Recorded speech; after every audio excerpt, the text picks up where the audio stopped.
right, checking in. Tell me what you think. I've been talking to folks about tools that we can use in a high interest rate environment. And what's kind of been successful for me has been a rule of thumb called the rule of 72. And the quick and dirty, it's 72 divided by your interest rate equals the number of years it takes for whatever it is to double. So we're dealing with compounding interest or interest rates. So now we're hearing a lot about inflation and interest rates and your house is going up and that kind of thing. And nobody that I've talked to can remember this from high school or anything along those lines. And I learned this kind of rule of 72 in the financial literacy stuff. But I think we got to throw it out because nobody can remember the rule of 72 and this, that, and the other. And I'm like, how do we make this rule of thumb a little bit more easy to swallow or easy for my friends to freaking remember? Because right now, we got to have this as a rule of thumb. So I'm going to change it. It's going to be the Queen's rule of rates.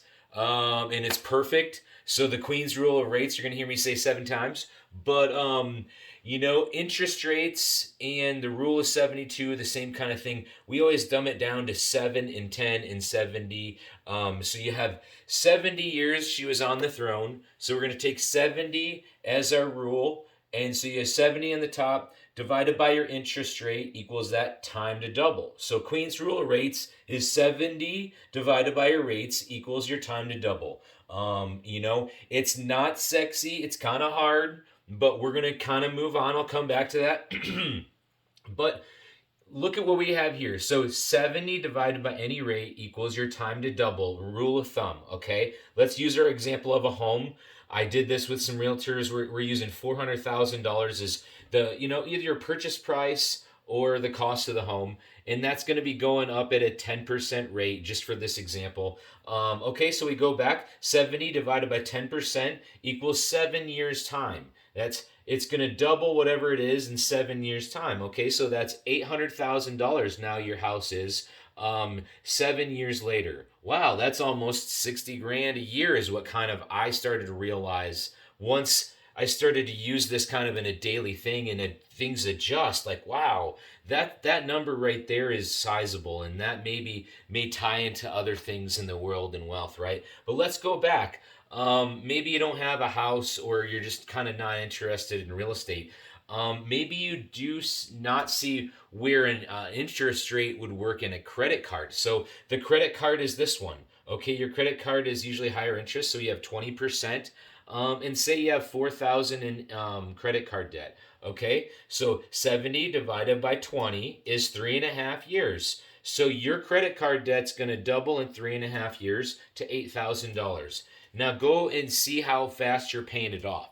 And what a lot of times you'll see is you don't pay this off at their normal rates or however they have it set up, the auto pay, to maybe where you never pay this off. So, it's not easy. How do we wade through like money and mortgages? And I will talk about mortgages more in depth in the future because I'm just realizing how important that is. So, but right now, let's talk about the Queen's rule of rates. 7 and 10, 70 divided by your interest rate equals the time of whatever it is to double. So you'll start, if you can get this into your rooted knowledge, and you'll start to see this every day, but I'll bring up interest rates in some examples. But this credit card one's kind of scary to folks. I don't want you to think it's scary.